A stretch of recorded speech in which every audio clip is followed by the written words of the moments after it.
गूंजा भारत माता की जय का नारा। इसरो ने वो कर दिखाया जिसका उसने वादा किया था। विक्रम रोवर ने चांद पर नई खोज का चलाया महाअभियान। स्पेस एक्सप्लोरेशन के फील्ड में भारत की एक बहुत बड़ी जीत, वो जीत जिसे सदियों तक याद रखा जाएगा। दोस्तों, 23 अगस्त 2023 का दिन दुनिया के इतिहास में हमेशा के लिए अमर हो गया है। खासतौर से हमारे भारत के इतिहास में इस दिन को हर साल एक त्योहार की तरह सेलिब्रेट किया जाएगा, क्योंकि यही वो दिन है जब चंद्रयान 3 ने चांद की दक्षिणी ध्रुव पर सफलतापूर्वक लैंड किया और दुनिया को दिखाया कि आज का भारत साइंस एंड टेक्नोलॉजी के फील्ड में भी किसी से पीछे नहीं है। पूरा देश इस वक्त इसरो और चंद्रयान की सफलता का जश्न मना रहा है और दुनिया भर के न्यूज चैनलों पर हमारे देश और हमारी स्पेस एजेंसी की चर्चा चल रही है। हर तरफ से हमें इस कामयाबी के लिए बधाइयां मिल रही हैं, लेकिन इसरो वैज्ञानिकों ने जीत के इस माहौल में अपना फोकस नहीं खोया है। उन्हें मालूम है कि ये मिशन अभी आगे 14 दिनों तक चलने वाला है और इन 14 दिनों में कोई गड़बड़ी ना हो, इसके लिए वैज्ञानिक फिर से अपने काम में लग गए हैं। तो ऐसे में अब सवाल ये उठता है कि चंद्रयान तो सफलतापूर्वक चांद पर लैंड कर चुका है, फिर इसरो 14 दिन तक और क्या करने वाला है? क्या अभी भी इस मिशन का कुछ अहम हिस्सा बाकी है? अगर हाँ, तो वो क्या है? आइए सब कुछ आपको डिटेल में समझाते हैं। दोस्तों, जैसा कि आप सभी जानते हैं कि 23 अगस्त की शाम चंद्रयान 3 की लैंडिंग को करोड़ों लोगों ने लाइव देखा और ये दुनिया में एक नया कीर्तिमान बना। दरअसल अलग अलग राज्य सरकारों द्वारा इस ऐतिहासिक पल की लैंडिंग को लाइव दिखाने के लिए खास इंतजाम किए गए थे। उदाहरण के लिए उत्तर प्रदेश के अंदर सरकारी स्कूलों में बच्चों को ये लाइव इवेंट दिखाया गया, साथ ही लोग अपने मोबाइल और टीवी पर भी इस ऐतिहासिक पल को देख सके, इसका भी खास इंतजाम था। जैसे ही चंद्रयान 3 ने चांद की सतह पर अपना कदम रखा, हर तरफ जश्न का माहौल शुरू हो गया। यहाँ तक कि लोगों ने खुशी में आतिशबाजी भी की। वाकई ये दिन हम कभी नहीं भूल पाएंगे। भारत अब चांद पर उतरने वाला दुनिया का चौथा देश बन गया है। सोचिए, पूरी दुनिया में सिर्फ 4 देश ऐसे हैं जो चांद तक पहुंच पाए हैं और उन 4 देशों में एक हमारा भारत है। ये सोचकर ही गर्व महसूस होता है। साथ ही चांद के दक्षिणी ध्रुव में उतरने वाले ये दुनिया का पहला देश बन गया है। जब कभी चांद के इस इलाके में पहुंचने वाले देशों की लिस्ट बनेगी तो उसमें भारत का नाम हमेशा सबसे ऊपर रहेगा, क्योंकि ये कारनामा सबसे पहले भारत ने ही किया है। आज हमारे देश का झंडा सिर्फ धरती ही नहीं बल्कि चांद पर भी लहरा रहा है और इन सब उपलब्धियों के लिए हमें अपनी स्पेस एजेंसी इसरो और इसमें काम करने वाले वैज्ञानिकों पर फख्र होना चाहिए। इतनी बड़ी सफलता मिलने पर भी वैज्ञानिकों ने अपना फोकस मिशन से नहीं हटाया और ऐसे डेडिकेशन के लिए उन्हें दिल से सैल्यूट है। पर सवाल ये उठता है कि इस मिशन में अब आगे क्या क्या होने वाला है, लेकिन उससे पहले चलिए हम आपको बताते हैं कि हमारे लिए इस कामयाबी का महत्व क्या है और ये माइलस्टोन हासिल करने में हमारे वैज्ञानिकों को कितनी मेहनत करनी पड़ी है। दोस्तों, आपको 2008 में हुआ चंद्रयान 1 मिशन तो याद ही होगा। इस श्रृंखला का पहला मिशन था जो पूरी तरह कामयाब भी रहा था, लेकिन इस मिशन में चांद पर लैंड करना शामिल नहीं था। ऐसे में हमारे इसरो वैज्ञानिकों ने लैंडिंग को अपने अगले मून मिशन यानी कि चंद्रयान 2 का हिस्सा बनाया।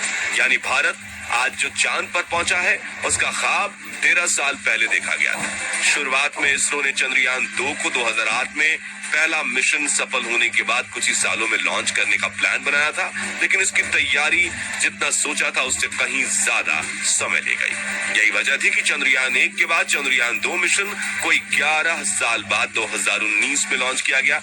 यानी आज जो कुछ हम अपने चंद्रयान 3 में अचीव कर रहे हैं उसका प्लान हमने चंद्रयान 2 में बनाया था, मगर दुर्भाग्य से हमारा वो मिशन पूरी तरह कामयाब नहीं हो पाया और चंद्रयान 2 का लैंडर अपने आखिरी कुछ मिनटों में बेकाबू होकर चांद पर क्रैश हो गया। यानी 11 साल तैयारी करके भी हम उस मिशन में कामयाब नहीं हो पाए और तब दुनिया के कई देशों ने न सिर्फ हमारी एबिलिटी पर सवाल उठाया बल्कि हमारे इस फेलियर का मजाक भी बनाया। इसलिए उन सभी देशों को जवाब देने और उनका मुंह बंद करने के लिए चंद्रयान 3 मिशन कामयाब होना हमारे लिए बहुत महत्वपूर्ण था। दोस्तों, जब चंद्रयान 2 का लैंडर चांद की सतह पर क्रैश हुआ तो उस समय कि इसरो चीफ के सिवन ने मिशन के आखिरी 15 मिनटों को 15 मिनट ऑफ टेरर का नाम दिया था। और उन 15 मिनटों की याद में हमारे जहन में चंद्रयान 3 की लैंडिंग के दौरान भी जिंदा थी। हमें बस यही डर सता रहा था कि 4 साल पहले जो चंद्रयान 2 के साथ हुआ वो दोबारा ना हो। असल में दोस्तों, इस तरह के मिशन जिसमें किसी दूसरे प्लेनेट या सेलेस्टियल बॉडी पर लैंड करना होता है, उनमें लैंडिंग से पहले कुछ मिनट बहुत ज्यादा क्रिटिकल होते हैं। चंद्रयान 2 की बात करें तो वो उन आखिरी पलों में हॉरिजॉन्टल से वर्टिकल नहीं हो पाया था, जिसके चलते उसने क्रैश लैंड किया था। लेकिन इस बार इस तरह की सभी मुसीबतों से निपटने के लिए हमारे वैज्ञानिक पहले से ही तैयार थे। यहाँ तक कि इसरो चीफ एस सोमनाथ ने पहले ही ये कह दिया था कि चाहे चंद्रयान के सारे सेंसर्स और 2 इंजन फेल ही क्यों ना हो जाए, तब भी चंद्रयान 3 लैंड जरूर करेगा। इसके अलावा अगर सिचुएशन बिल्कुल खराब हो जाती तो इसरो ने इसके लिए भी प्लान बी बनाया हुआ था। ऐसी कंडीशन में लैंडिंग को डिले कर दिया जाता और फिर 27 अगस्त को चांद पर ये उतरता। लेकिन सौभाग्य से ऐसा कुछ नहीं हुआ और हमारा चंद्रयान प्लान ए के अनुसार ही चांद की सरजमी पर सुरक्षित रूप से लैंड कर गया। अब बात करते हैं ये मिशन 14 दिनों तक और क्यों चलने वाला है। असल में दोस्तों, अभी तो चंद्रयान 3 का रोवर बाहर निकला है।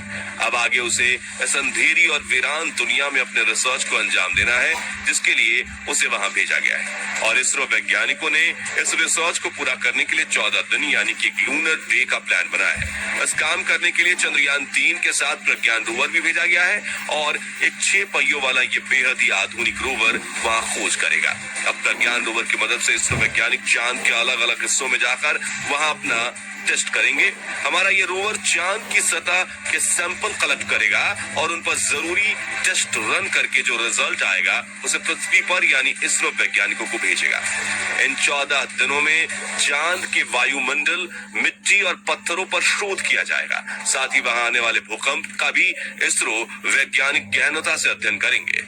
इन सब के अलावा पानी की खोज भी इस मिशन का एक अहम हिस्सा रहेगी। दरअसल चांद के इस हिस्से में बहुत सारे ऐसे बड़े बड़े गड्ढे मौजूद हैं जिनके अंदर करोड़ों अरबों सालों से सूरज की एक किरण तक नहीं गई है और इसके चलते बहुत से वैज्ञानिकों को इन गड्ढों के अंदर बड़ी मात्रा में पानी मौजूद होने की उम्मीद है। तो ऐसे में इस पर भी इसरो वैज्ञानिकों की खास नजर है। अगर सच में इन गड्ढों के अंदर पानी का कोई बड़ा स्रोत मिलता है तो ये चांद पर जीवन बसाने की दिशा में एक बहुत बड़ी कामयाबी होगी।